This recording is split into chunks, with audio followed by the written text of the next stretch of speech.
በዛሬ ቪዲዮአችን የምንነጋገረው ስለ ወሲብ ነው። ይህ ቪዲዮ ለባለትዳሮች ነው። ያላገባችሁትም ብትመለከቱ ምንም ችግር የለም። ነገ ስለምታገቡ ትምህርት ይሆናችኋል። ከ18 ዓመት በታች ለሆኑ የተከለከለ ነው። ወሲብ ላይ የወሲብ ህይወታችሁን እንዳይጣፍጥና አሰልቺ እንዲሆን የሚያደርጓችሁን ነገሮች ነግራችሁና በዛውም ምርጥና የሚጣፍጥ የሚያደርግላችሁን 5 መፍትሄዎች ነግራችኋለሁ። ቀጥታ ወደ ሐሳቡ አልፋለሁ። እንግዲህ የመጀመሪያው የወሲብ ህይወታችሁን አሰልቺ የሚያደርግባችሁ የመጀመሪያው ምንድነው ከተባለ ወሲብን ሁል ጊዜ አልጋ ላይ ብቻ ማድረግ። እደግመዋለሁ፣ ወሲብን ሁል ጊዜ አልጋ ላይ ብቻ ማድረግ። ይኸውላችሁ አልጋ ላይ ብቻ ወሲብ የምታደርጉ ሰዎች ያ የወሲብ ግንኙነት ኢንጆይ የምታደርጉበት ወይ ደግሞ ሁለታችሁ እርስ በርሳችሁ የምትደሰቱበት ሳይሆን ስራ ነው የሚሆንባችሁ። የወሲብ ግንኙነት ደግሞ ስራ አይደለም መሆን ያለበት። የወሲብ ግንኙነት መሆን ያለበት ምንድነው? የምትደሰቱበት፣ የምትረኩበት። እዚህ ምድር ላይ እንዴት እንደሆነ አላውቅም፣ ማለት አሉ በጣም ደስታ ሊሰጧችሁ የሚችሉ በጣም ከረቂቅ ከሆነ ዓለም የሚመጣ ደስታ እንዳለ አውቃለሁ። ነገር ግን እዚህ ምድር ላይ ከመብላት፣ ከመጠጣት፣ ከመልበስ ባለፈ ውስጣዊ እርካታችሁ ሊፈጥርላችሁና ሊያነቃቃችሁ የሚችለው ይሄ ወሲብ የሚባለው ነገር ነው። ስለዚህ ባለትዳሮች ምንም ችግር የለም እኮ ሁል ጊዜ አልጋ ላይ ብቻ ለምን ታደርጋላችሁ? መፍትሄው ምንድነው? የበለጠ ሞር እንዲጣፍጥላችሁ አንዳንድ ጊዜ ሳሎን ካላችሁ ሳሎን ለመሞከር ድፈሩ፣ ምንም ችግር የለውም። ሶፋ ላይ፣ ሶፋ ከሌለ ደግሞ ምንጣፍ ምናምን ሊሞክሯቸው፣ ምንም ችግር የለም። አሁን አንዳንዶች ይሄንን ስናገር ልጅ ያለንስ እንዴት ነው የምናደርገው የሚል ጥያቄ ሊያስነሳ ይችላል። ግን ያው የልጆችን የሆነ ነገር አስተካክሏል። እነሱ በሌሉበት ታይም ላይ ነገሮችን ለማስተካከል ሞክሩ። በአጭር መንገድ ምንድነው እያልኳችሁ ያለሁት የወሲብ ህይወታችሁን አሰልቺ ከሚያደርጉ ነገሮች መካከል በተመሳሳይ ቦታ ላይ ወሲብ ማድረግ። ሁልጊዜ አልጋ ላይ ስትወጡ ብቻ ተዛ ይበላችሁ። አንዳንድ ጊዜ ከአልጋም ውጪ በጣም ኢንጆይ ለማድረግ ፍቅር ይኖራችሁ። በነገራችን ላይ ስለዚህ ነገር አንስተን ስንነጋገር አንዳንዶች ብልግና የሚመስላቸው ሰዎች አሉ። ብልግና አይደለም፣ እሺ፣ ስለተፈጥሮ ነው እያወራን ያለነው። በተፈጥሮ ስለተሰጠን ነገር እንድናከናውነው ስለተፈቀደልን ነገር ነው እየተነገርኩ ያለሁት። አንዳንዶች ይሄን ስናስተምር ወይ ደግሞ ይሄን ስንናገር ምንድነው ዝሙትን የምታስተምረው ምናምን የሚል ምላሽ የምታወሩ ሰዎች አላችሁ። እና ልክ እናንተ በቤታችሁ እንደማታደርጉ፣ እናንተ በኑሯችሁ በህይወታችሁ እንደዚህ አይነት ነገር እንደማታደርጉ አስመስላችሁ ወይም ደግሞ ራሳችሁ እንደ ጻድቅ አድርጋችሁ እየቆጠራችሁ ነው የምታወሩትና እንደዚህ የሚባል አማርኛ የለም። ስለ ምግብ ስናወራ እንደማናፍር ሁሉ፣ ስለ እጅ ስለ እግር ስናወራ እንደማናፍር ሁሉ በተፈጥሮ ስለሰጠን ስለምንደሰትበት ዘር ስለሚቀጥልበት ጉዳይ አንስተን የበለጠ ጣፋጭ ስለማድረግና የትዳር ህይወታችንን ሰፖርት ከማድረግ አንጻር ስናወራ ብልግና አርጋችሁ እንዳታስቡ ለማለት ፈልጋለሁ። ስለዚህ የመጀመሪያው አልጋ ላይ ብቻ ወሲብ አታድርጉ። ቦታ ቀይሩ። ሳሎን ሂዱ፣ ሶፋ ላይ አድርጉ፣ መኝታ ቤት ወጣ በሉና ይሄ ምንድነው ሳሎን ምንድነው ምንጣፍ ምናምን አንዳንድ ጊዜ ምንም ችግር የለም። ኪችን ብታደርጉ ኖርማል ኦፕን ኪችን ያላችሁ ሰዎች ማለት ነው። እና ይሄንን በማድረግ አንድ የረሳው ቦታ ደግሞ ምንድነው መኝታ ቤት መታጠቢያ ቤት ምናምን ሻወር ስትወስዱ አንድ ላይ ስትወስዱ ምናምን ውሰዱ። እስቲ ባልና ሚስቶች አብራችሁ ሻወር ትወስዳላችሁ?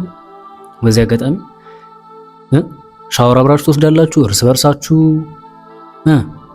ሞክሯቸው። እነኚህ ነገሮች ሞር ህይወታችሁ ላይ አዲስ ነገር ስለሚሆኑ ጣፋጭ ያደርጉላችኋል። ወደ ሁለተኛው ሐሳብ እናልፋለን። ሁለተኛው በትዳር ውስጥ የወሲብ ህይወትን አሰልቺ የሚያደርገው ምንድነው? በተመሳሳይ ሰዓት መጠመድ ነው። እደግመዋለሁ፣ በተመሳሳይ ሰዓት። አንዳንድ ባለትዳሮች ምናልባት አላቅም፣ እናንተ ቤት ውስጥ እንደዚህ አይነት ነገሮች ይፈጠሩ አላቅም። ልክ መብራት ሲጠፋ ብቻ ጭልምልም ሲል ብቻ ያንን ነገር ለማድረግ የሚፈልጉ ሰዎች አሉ።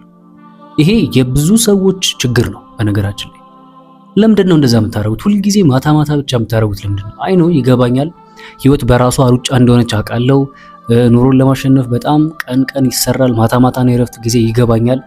ግን ደግሞ ከዛም ወጣ ማለት አለበት አይደል? ትንሽ ወጣ ማለት እኮ ያለበት ይመስለኛል እኔ በግሌ። ምንድነው አድርጉ እያልከን ያለው ታዲያ ካላችሁ፣ እያልኳችሁ ያለውትማ ድንገተኛ በሆኑ ታይሞች ላይ የሚደረጉ የወሲብ ግንኙነቶች እጅግ በጣም ደስታን ይጨምራሉ። ለምሳሌ በቃ ድንገት ቀን ልጆች በሌሉበት ሰዓት ሊሆን ይችላል፣ ሞርኒንግ ላይ ጠዋት ላይ ሊሆን ይችላል። እንደዚህ አይነት ሰዓቶችን ሞክሯቸው። በእነኚህ ሰዓቶች ላይ የሚደረጉ ድንገተኛ የሆኑ የወሲብ ግንኙነቶች እጅግ በጣም ማራኪና ጣፋጭ ናቸው። ሁልጊዜ እንደ ተመሳሳይ እንትን አታርጉት። ይሄ ሮቴሽን የበዛበት ሁሌ ማታ ማታ ማታ እንደዛ አይደል። አንዳንዴ ቀን አንዳንዴ ከስራ መልስ ምናምን፣ አንዳንዴ የሆነ ቦታ ሄዳችሁ እንደዚህ አይነት ነገሮችን ብታደርጉ በጣም አሪፍ ነው። ወደ ሶስተኛው እናልፋለን። በሶስተኛ ደረጃ የወሲብ ህይወታችሁን አሰልቺ የሚያደርግባችሁ ምንድነው? ተመሳሳይ የሆነ ፖዚሽን ነው ወይ ደግሞ ተመሳሳይ የሆነ የወሲብ አደራረግ። ይሄ ማለት ወንዱ ከላይ ሴቷ ከታች ብቻ ሆናችሁ የምታደርጉት። ይሄ በነገራችን ላይ ተመሳሳይ የሆነ የወሲብ ግንኙነት በምታደርጉ ሰዓት እንትን ነው የሚሆነው፣ የሆነ ትግል ነው የሚሆነባችሁ። የሆነ ስፖርት የምትሰሩ ምናምን ይመስላችሁ እንጂ ኢንጆይ የምታደርጉበት አይደል ይመስላችሁ። ስለዚህ ምንድነው እያልኳችሁ ያለሁት አንዳንድ ጊዜ ሴቷም ከላይ ትሆን ወንዱ ከታች ይሁን። ይሄ ማለት ወንዱ ሴቷን እያያት ወደ ላይ እሷም እየተመለከተችው በጣም አስደሳች የሚሆኑባቸው ጊዜያቶች አሉ። እንደገና በጎንም ሊሆን ይችላል። በጣም ብዙ አይነት ቆማችሁ ሊሆን ይችላል፣ ተቀምጣችሁ ሊሆን ይችላል። እንደዚህ አይነቶችን ፖዚሽኖች ሞክሯቸው። እንደዚህ አይነት ነገር ስንናገር አንዳንዶች እኛ እንስሳ አይደለንም፣ በቃ በተፈጥሯችን ሰው ነው እንደ ሰው በቃ ወንዱ ሴቷ ከታች ወንዱ ከላይ ብቻ ሆነን ነው የምናደርገው የምትሉ ሰዎች አላችሁ። እናንተ የሆነ የአእምሮ ሕክምና ያስፈልጋችኋል። እንድትደሰቱበት ጭምር እኮ ነው የተሰጠው ወሲብ። ዘር ብቻ እንድትተኩበት አይደለም፣ ወይ ደግሞ ልጅ ብቻ እንድትወልዱበት አይደለም። ዘር ብቻ እንድትተኩበት ከሆነ ታዲያ ለምንድን ነው የምትደሰቱት? መጨረሻ አካባቢ ኢንጆይ እንድታደርጉበት ጭምር እንደሆነ ይግባችሁ። ስለዚህ ፖዚሽን ቀይሩ። ኦኬ፣ ሁልጊዜ በተመሳሳይ መንገድ ምናምን አታርጉ። ቀየር እያደረጋችሁ ለማድረግ ሞክሩ። እንግዲህ ሶስተኛው ጠላት ይሄ ነው። የወሲብ ህይወታችሁ ደስ እንዳይልና አሰልች እንዲሆን የሚያደርገው ተመሳሳይ አይነት ፖዚሽኖችን ማድረግ ነው። ቀየር እያደረጋችሁ ልታችሁ ተስማምታችሁ ሞክሩትና ውጤቱን ኮሜንት ላይ ታሳውቁኛላችሁ። እኔ ወደ አራተኛው አልፋለሁ። ኦኬ፣ በአራተኛ ደረጃ የወሲብ ህይወታችሁን አሰልች የሚያደርግባችሁ ምንድነው? ልብስ ሳይቀይሩ መጋደም ወይ ደግሞ ልብስ ሳይቀይሩ ቀን ውላችሁበት በመጣችሁበት ልብስ ዝም ብሎ ገብቶ መተኛት። አረ በጣም የሚያስጠላው። በተለይ ሴቶች በቻላችሁ ታቅም እንደው አደራ ቀን በዋላችሁበት ልብስ፣ ቀን ስትሰሩበት ወይ ደግሞ ቤት ውስጥ በዋላችሁበት ልብስ መታችሁ ከትዳር አጋራችሁ ጋር አብራችሁ ውስጥ ገብታችሁ ለመተኛት አትሞክሩ። እንደዚህ በምታረጉ ሰዓት የወሲብ ስሜቱ እንዳይነሳሳ እየገደልሽ ነው ያለው። ምንድነው ማድረግ ያለብሽ? የባለጌ አይነት ልብሶችን መልበስ። ምን ማለት ነው የባለጌ አይነት ልብስ? ባልሽን ሊስቡ የሚችሉ ባለቤትሽ መቼም ወንድ ነው አይደለ? አይኑ ለማየት ነው የተፈጠረው። አይቶ የወሲብ ስሜቱን ሊቀሰቅሱ የሚችሉ አለባበሶችን መልበስ። ከዛስ የዛ ሰው ስሜቱ ተነሳ ማለት ግዴታ ያንን ነገር ማስተናገድ አለበት። ያን ነገር ለማስተናገድ ወደ አንቺ ይመጣል። ወደ አንቺ መጣ ማለት ደግሞ ምን ትፈልጋለሽ ታዲያ? ምርጥ እና አሪፍ ጊዜ ታሳልፋላችሁ ማለት ነው። ስለዚህ የሆነ በነገራችን ላይ ልብስ ብቻ አይደለም፣ አንዳንድ ጊዜ ራቁትን መተኛት እኮ በጣም አሪፍ ነገር ነው። በተለይ ይሄ እርቃንን መተኛትማ በጣም ምርጥ ነገር ነው። በቃ ረሃ ነው የምትሆኑት። ራሱ ይሄ ስትተቃቀፉ ራሱ ያለው ሙቀቱ ራሱ የሰውነታችሁ ሙቀት ራሱ ይጋባል፣ ይተላለፋል። ስለዚህ አንዳንድ ጊዜ ሁልጊዜ ልብስ ለብሶ መተኛት ብቻ ሳይሆን አንዳንድ ጊዜ ባዶ ሆናችሁም ለመተኛት ሞክሩ። ማለት ልጆች ከሌሉ አጠገባችሁ ምናምን ከሌሉ በቤታችሁ በክላሳችሁ እንደፈለጋችሁ ፈታ ነው ማለት ያለባችሁ። ስለዚህ ይሄንን ሞክሩት። እኔ ወደ አምስተኛውና ወደ መጨረሻው አልፋለሁ። አምስተኛውና የመጨረሻው ድምፅ አልባ የሆነ የወሲብ ግንኙነት። ድምፅ አልባ የሆነ የወሲብ ግንኙነትን ማለት ነው ገብቷችኋል? በቃ ዝም ብሎ ብቻ ማድረግ፣ በቃ መንፈራገጥ፣ ዝም ብሎ። ይሄ እኮ ትግል ነው እናንተ፣ የወሲብ ግንኙነት አይደለም እንዴ። ሰብስክራይብ አድርጉ እንጂ ምን ሆናችኋል? ረስታችኋል? ላይክ አድርጉት ቪዲዮውን፣ በዛውም ተመችቷችሁ የተመለከታችሁ። ኧረ ተው፣ ኧረ ይደብራል። እኛ ሰርተን እያመጣ እንደዚህ ደግሞ ሼር አድርጉ ሌሎች እንዲደርሳቸው፣ ምን ችግር አለ?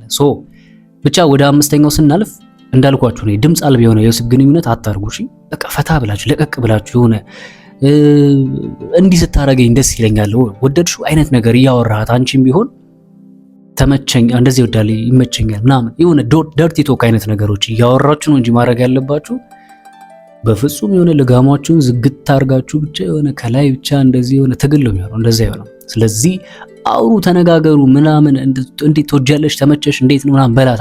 አንቺም ወዳሃለው አይነት ነገሮች ይመቸኛል፣ ዋው ደስ ይላል አይነት ነገር ደርቲ ቶኮች አውሩ። ስለዚህ እንደዚህ በማድረግ የወሲብ ህይወታችሁን ጣፋጭ ማድረግ ትችላላችሁ ማለት ነው። እዚህ ስክሪን ላይ የምታዩት ስልክ ቁጥር እናንተ እኔም በግል ማግኘት ከፈለጋችሁ እኔም ማግኘት የምትችሉበት መስመር ነው። በስልክ ቁጥሩ በደውሉበት አታገኙኝም። ጀስት ቴሌግራም፣ ዋትስአፕ፣ ኢሞ፣ ኮሜራ ምናምን ምናልባት ቴሌግራም ላይ ካልሰራላችሁ ስልክ ቁጥሩ ዩዘር ኔሙን ተጠቀሙት። ክፍል 6ን ስለ ወሲብ ሌላም የማወራው ቪዲዮ ስላለ እሱንም ይዤላችሁ እመጣለሁ። እስከዛው መልካም ጊዜ